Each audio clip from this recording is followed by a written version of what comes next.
marriage there? I mean, that was a lot to process. How is Adora going to process all of this? Not well. I mean, she's working through it. I think this is maybe a metaphor for what it is to grow up. I don't know, but I think you make some strides and then you take a few steps back and you think you figured out and then you haven't. But she does have the support of her wonderful best friend squad and some unexpected allies later down the line. So she gets there. She's getting there. It's a doozy, but that's why we have a show. No, what goes into writing a character like Lego? Because obviously, clearly the technology's there that she has feelings and takes on things, but at the same time, she's kind of this like omnipotent being in a way. Yeah, I mean, I honestly really love Light Hope as a character. I think that she's a program. Like, she's basically a ghost of this dead civilization, and it means that her priorities are a little bit different from Adora's, where she doesn't quite understand why Adora would be upset about becoming She Ra, about accepting this destiny. It's like, why would anyone not want this? Because that's how she sees everything. She sees things as, this is your function, I have a function, I'm a computer program, you have a function, you're She Ra. And so, and Adora, who's raised as basically a soldier, a tool for the Horde to use, she's been striving to establish her own identity, choose her own path, and then finding out that Light Hope has been, has known all along this huge piece of information about her past and hasn't told her, and that has been planning this whole time for Adora to accept this destiny.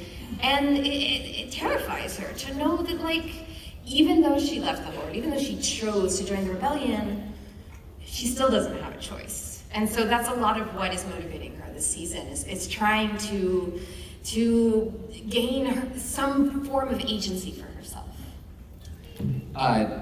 We're going to get to some more footage in 1 second, but I'm getting a lot of questions about one character that we haven't talked about yet, which is Kyle. Guys.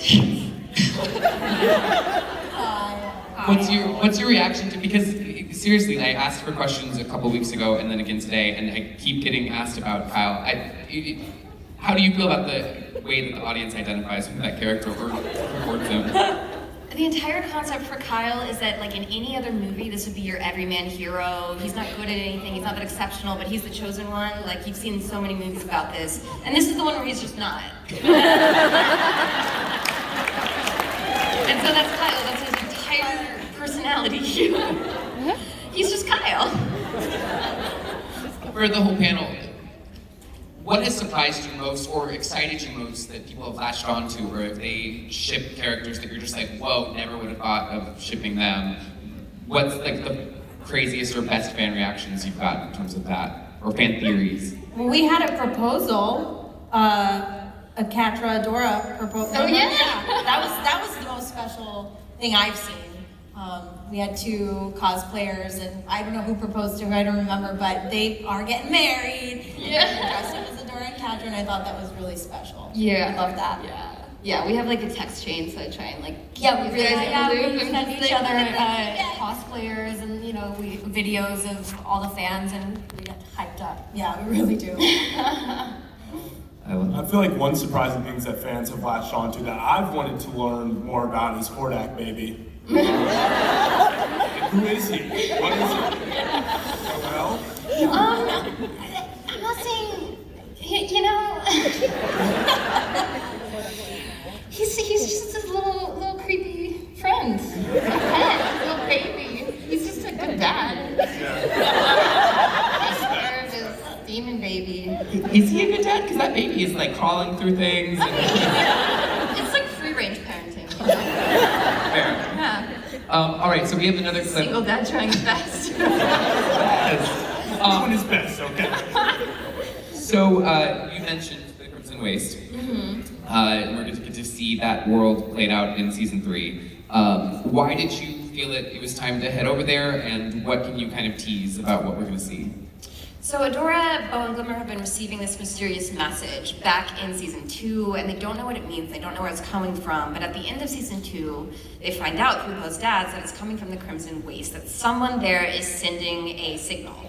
And so the crimson waste is really dangerous. It's like, it is just, no one who walks in there ever comes back out. Like, it is death. But apparently something is there, and it's something that is sending this message. And it's coming from Mara, who's this person that Adora, it's this shadow hanging over her, this ghost from the past that Adora is sort of obsessed with. She wants to not be like her, but be like her and know about her and who she is, especially now that she finds out that she and Mara came from the same place. And so, you know, sort of grasping at some kind of purpose, Adora is like, we have to go. We have to go into this dangerous place. We have to follow this message. And we have to figure out what Mara, you know, like what this has to do with Mara, because the message mentions Mara.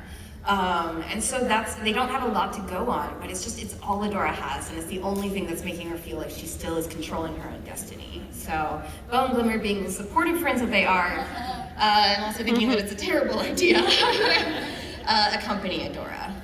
And there they meet, and not a spoiler, it's been out there, Huntara, voiced by Gina Davis. That's really cool that you guys got her for this show. Was she a voice you had in mind, or how did she embody Huntara that made her the right choice? It was awesome because she came to DreamWorks and she runs the Gina Davis Institute for Gender Parity in Media, which is awesome.